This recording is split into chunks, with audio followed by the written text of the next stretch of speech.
La phase répressive de l'assainissement du fichier solde de la fonction publique camerounaise a démarré à la fin du mois de mars 2016. Près de 3000 agents de l'État ont vu leur salaire du mois de mars suspendu.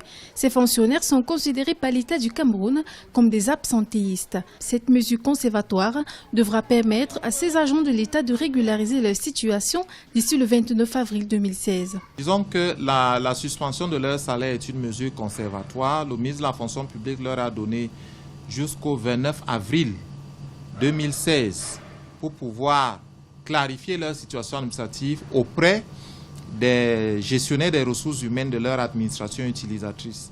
Donc, passé ce délai, nous allons passer à une autre étape qui va aboutir certainement à leur révocation de la fonction publique pour ce qui est des fonctionnaires ou à leur licenciement de la fonction publique pour ce qui est des contractuels. Selon le ministre de la fonction publique et de la réforme administrative, ils sont au total 7000 personnels publics qui sont dans une situation irrégulière. La plupart issus des corps enseignants et des médecins qui, selon des sources officielles, seraient allés chercher fortune ailleurs. Il en va de même des jeunes qui ont été recrutés dans le cadre des 25 000 jeunes dans la fonction publique. Le chef de l'État avait instruit leur recrutement. Beaucoup sont venus, se sont fait recruter, ont signé des contrats de travail.